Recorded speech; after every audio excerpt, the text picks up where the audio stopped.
Florence Cassé est de retour en France. La jeune femme française, emprisonnée pendant 7 ans au Mexique, a été libérée ce mercredi. Dès son arrivée, elle a été accueillie par une foule de journalistes.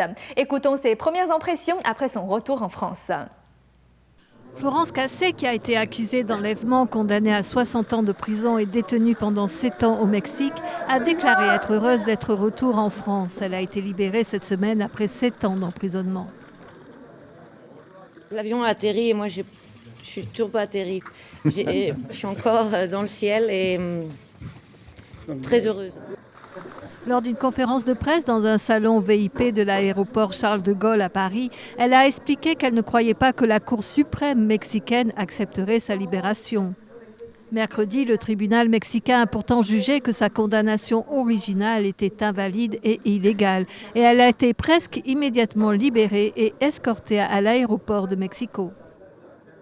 Moi, j'y ai toujours cru. Par exemple, en 2008, au moment de la sentence, la première sentence, j'avais fait mes bagages, j'étais sûre de moi, je sortais, c'était une erreur, je sortais. Et à partir de là, il est vrai que les fois suivantes, j'y croyais moins, mais j'y croyais toujours très fermement. Cette fois-ci, j'y croyais plus du tout.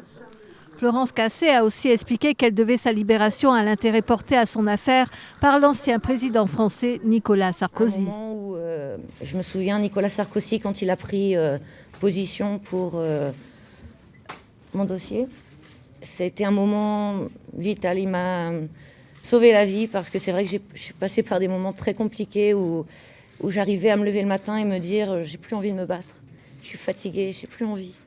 Florence Cassé avait été arrêtée en 2005 dans un ranch proche de Mexico avec son compagnon de l'époque, soupçonné de diriger un gang de malfaiteurs. En 2008, elle avait été condamnée pour enlèvement au cours d'une session à huis clos sans aucun jury, un scénario typique des tribunaux mexicains. Selon ses avocats, les droits de la jeune femme ont été bafoués dès son arrestation.